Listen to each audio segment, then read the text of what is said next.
ابو ہریرہ اور عبداللہ بن عمر بازار سے گزرتے ہیں تو پورا بازار گونج اٹھتا ہے، پورے بازار میں تکبیریں۔ یار وہ بزرگ جنہیں دیکھ کر زبانوں پہ رب کی تکبیریں جاری ہو جائیں، یہ ہیں وہ لوگ جن کے دم پر کائنات زندہ ہے۔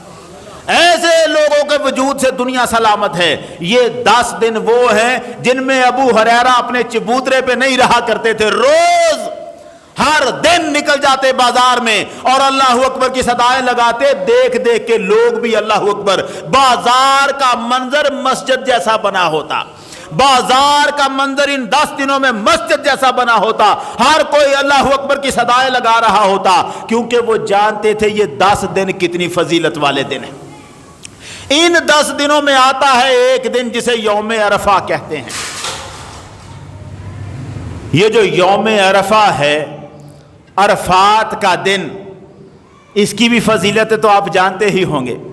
میں آپ کی خدمت میں عرض کروں، ان 10 دنوں میں سے ہر دن کے بارے میں سرکار نے فرمایا کہ اس کا روزہ 1 سال کے برابر ہے، لیکن یوم عرفہ 9 ذو الحج، اس کے بارے میں سرکار نے فرمایا اس کا روزہ، اس کے بارے میں تمہیں بتاؤں، انی احتسب علی اللہ ان یکفر سنۃ التی قبلہ و سنۃ التی بعدہ۔ سرکار نے فرمایا جب بندہ ایک روزہ، یہ 9 ذو الحج کا، عرفہ کا ایک روزہ رکھتا ہے، اس کے سال بھر کے پہلے گناہ بھی بخش دیے جاتے ہیں، سال کے بعد کے گناہ بھی بخش دیے جاتے ہیں۔ کوئی عمل ایسا نظر نہیں آیا جو بعد والے گناہوں پہ بھی معافی کا قلم پھیر دے۔ کوئی عمل بھی آپ جو کریں گے، حدیث یہی کہے گی تیرے پچھلے گناہوں کا کفارہ ہو گیا، تیرے جو تو نے گناہ کیے تھے ان پہ معافی کا قلم پھر گیا۔ مگر عرفہ کا روزہ ایسا ہے، صرف پچھلے سال کے گناہوں پہ نہیں، تم نے ابھی کیے بھی نہیں، اگلے سال کے گناہوں پہ بھی معافی کا قلم پھر گیا۔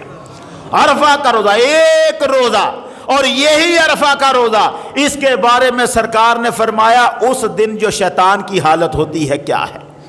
مشکات شریف کی حدیث نمبر 2600، اس میں سرکار نے فرمایا ما رؤی الشیطان یوما هو فیہ اصغر ولا ادہر ولا احقر ولا اغیظ منہ۔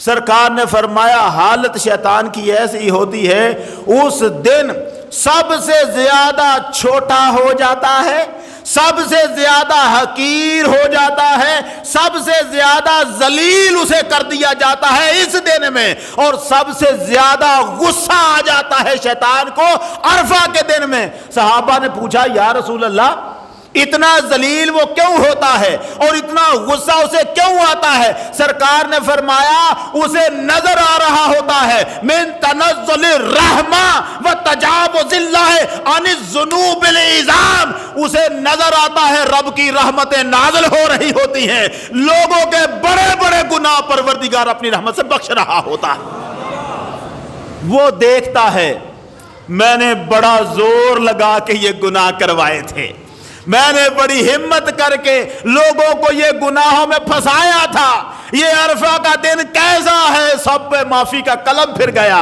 وہ جو چیلنج اللہ کی بارگاہ میں کر رہا تھا، جو پہلے دن کا کر کے آیا ہوا تھا، مولا تو نے مجھے ذلیل کیا ہے، جس انسان کی خاطر تو نے مجھے ذلیل کیا ہے میں تجھے ثابت کر کے دکھاؤں گا کہ یہ تیرا فرما بردار نہیں۔ آج جب وہ دیکھتا ہے یہ جتنے گناہگار تھے معافی کا قلم ان پر پھر گیا، سب کے سب ایسے ہیں جیسے معصوم بنے ہوئے، اوپر سے رب فرشتوں کو کہتا ہے دیکھیں میرے بندے جو آج کے دن مجھے پکار رہے ہیں، ان اللہ یباہی، اللہ فخر کرتا ہے اس دن عرفہ کے دن اپنے بندوں کو اپنی بارگاہ میں جھکا دیکھ کر، اور شیطان پر لعنت پڑ رہی ہوتی ہے اس دن یہ دیکھ کر کہ جتنے گناہ میں نے پچھلے سال کروائے تھے سب معاف کر دیے گئے، اس کے سرمایہ اس کے پاس کچھ نہیں ہے۔ یہ دن بھی ان 10 دنوں میں آتا ہے، اور انہی 10 دنوں میں وہ دن ہے جسے یوم النحر کہتے ہیں، قربانی کا دن۔ وہ جو قربانی کا دن ہے اس کے بارے میں سرکار دو عالم نے فرمایا اس دن اللہ کی بارگاہ میں کوئی عمل اتنا پیارا نہیں جتنا ایک جانور کو قربان کرنا پیارا ہے۔ جانور کوئی قربانی کے علاوہ آپ حج بھی کر لیں، حالانکہ وہ حج ہی ہوتا ہے، وہاں حج کے دن ہی آگے قربانی ہے اگلے دن، مگر قربانی نہ کریں،